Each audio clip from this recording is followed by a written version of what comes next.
It is time to pick out my November TBR prompts. I can't believe that we only have 2 more months. I feel like every single year is going by faster and faster, and I really do not like it. I could start to cry if I think about it too much. Although I hate how fast time goes, I do love having something to look forward to wrap up the end of my month.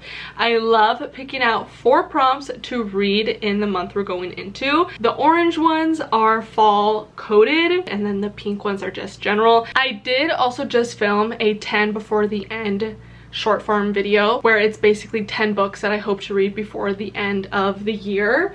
And I'm hoping that I can pick from that stack. So we got the first stack here. There's more than 10 books because I was having books on my immediate TBR already. Here is the second stack here. The very first prompt is going to be 5-star prediction. I'm getting so lucky with this prompt. The first book that I thought about was The Enchanted Greenhouse, because this is like for sure out of all of the books here, the one that I think will be the 5-star the most. But I want to wait to read this in December because I really want it to be snowing outside when I read this because of the snow on the cover. I just love when I'm reading a book and it's talking about the weather, that it's literally happening outside. I feel like it's just so much more fun when it's like that. But from these picks, these are still really good picks right here. Considering how much I loved The Hunger Games, I'm surprised that this is even debatable, but that just goes to show how intrigued I am from this book. I'm going to be picking Hail Mary by Andy Weir. I love sci-fi movies. I think they're so intriguing. I just have never read a sci-fi book, and I feel like it's time to. Even though I'm so excited for Catching Fire and I could probably read this next month as well, we are going to be picking Project Hail Mary. All I know is that the main character wakes up in space and has no recollection on how he got there. And I've heard that it's made people cry. It says a lone astronaut, an impossible mission, an ally he never imagined. I also did pick this book up last fall, and I don't want to have another year go by without having read this one. Now to the second prompt. I got the orange one first, but they're stuck. Oh, this is so exciting having an orange one. Fantasy! Is this one considered fantasy?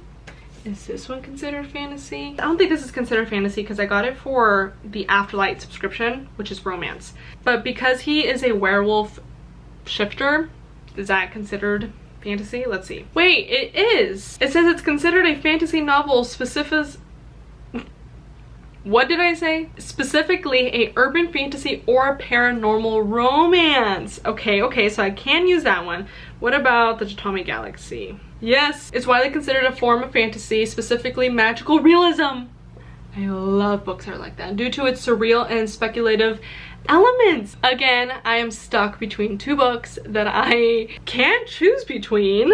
As I think I'm gonna pick out fan service because this has been in the back of my mind for like the past week, all because it's fall and I've been thinking about Twilight and I've been thinking about werewolves and vampires, and this is displayed on my shelf, and so when I look at it I'm seeing this and I feel like I'm associating it with fall.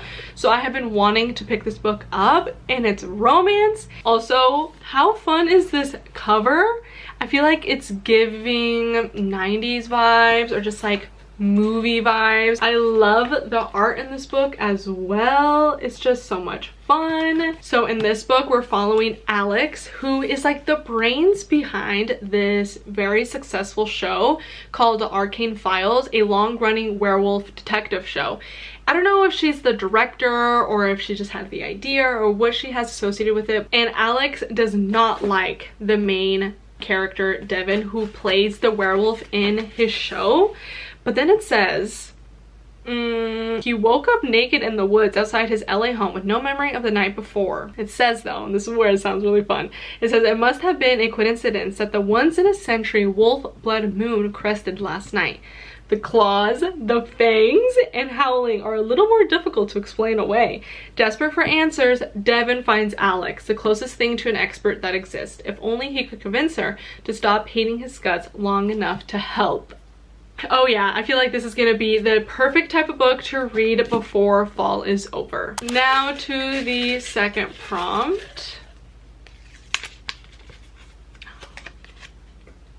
No way. It literally says a sci-fi book.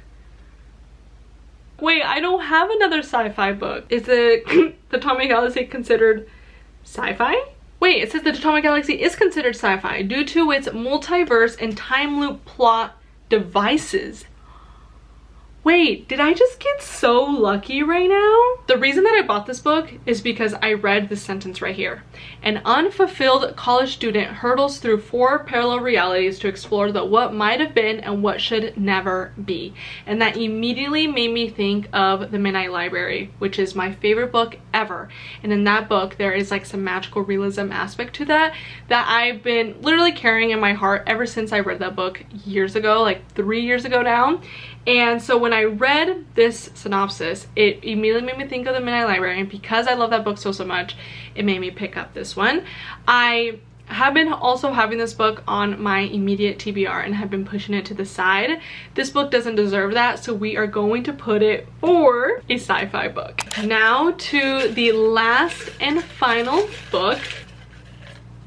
Book that ends with an odd number. These two are the ones that I picked up immediately that we can check. Wait, I really don't want to read spoilers. Oh! I read the last word. Wait, it said chapter 2 in the end. Oh, thank God. I read the last word, but it was to a little teaser of his other book that he's promoting in here. I got so scared. You guys are gonna look for me. If only. 302. Aww. But 3 is an odd number. No, it has to be fully. Okay, please, Yarisa, do not read the last word. 391. I'm trying to make sure. Yay, 391. It's odd all around. So this is the second book in the series. This is Catching Fire.